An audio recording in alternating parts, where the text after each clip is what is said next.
What's going on, guys? Josh here at Trax RC, and in today's video it's kind of a different video because first of all, this wasn't the planned video that I wanted to make with the Kraton 4S, but it is a video that I gotta make because I feel like I need to let you guys know about my second broken chassis. Now this time the damage actually wasn't as bad as the first time. It did not break in half, and you really can't tell from the bottom that it's broken, but if you look at that, it looks very flexible, right? And you can see a very tiny crack right there, and also one right here. And then if you look very, very closely, there's one right here starting as well. So yes, I do not have a video for you guys of me breaking the chassis because I wasn't filming at the time. I'll insert some clips here of what I was driving like because my buddy Brandon at RC Basher, I'll put a link to his channel right up here. He was actually filming some stuff for his channel when I was driving this. I wasn't filming at the time because there were other people at the skate park and I didn't want to invade on their space, you know. We were just staying on one side doing one jump, and of course it was the biggest jump at the skate park, and I think that's what did it. So as you guys can tell, it's not anything new that I was doing with the Kraton. If anything, it was pretty moderate compared to what I've done to this thing. I've definitely jumped it higher, and I've also hit things a lot faster with it, like this.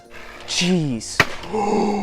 But I think that what did the damage is on the big jump when you go up it, there's a 50% chance that you land on the concrete, and there's a 50% chance that you land on the grass. And if you land on the grass, good news. If you land on the concrete, it really smacks hard. And I think what happened when I broke the chassis, which I didn't really find out at the time because it didn't break in half, so I didn't know that there was damage. But what happened was I think it landed half on the concrete and half on the grass, and then that pressure just cracked it right here, and it didn't crack all the way through because there was not enough leverage to break it all the way because it's a relatively flat transition, but there's still a little bit of a bump from the concrete. So coming up closer to the RC, this was a brand new chassis. So from that little session that I had, we have damage right here. Obviously this isn't a crack, it's just you can see where I must have hit the concrete on the edge once, and then this one is the one that broke it, I think, judging by the crack right here, and then right there you can see one, and the last one is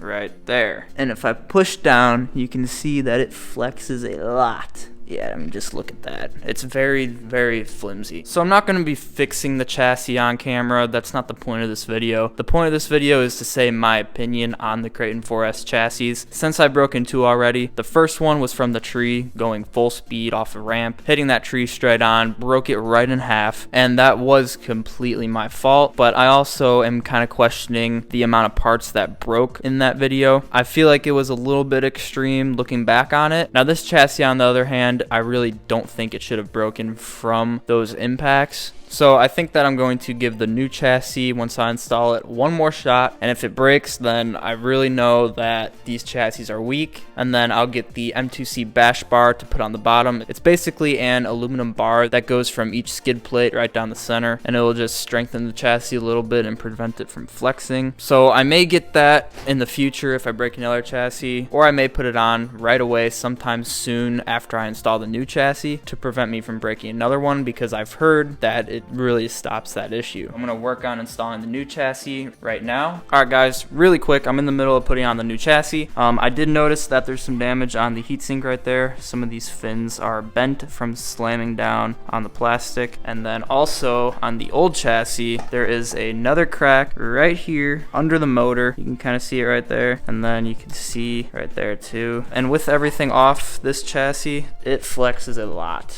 I could probably break it in half right now if I really tried. So yeah, that's just something to keep in mind with this chassis. It seems like the motor slamming down right there had a little bit of an impact as well. So guys, that's all for this video. Please give it a like if you enjoyed it. Share it with others so I can grow my channel. And with that, I will see you guys in the next video on Trax RC. There goes a sight from my soul.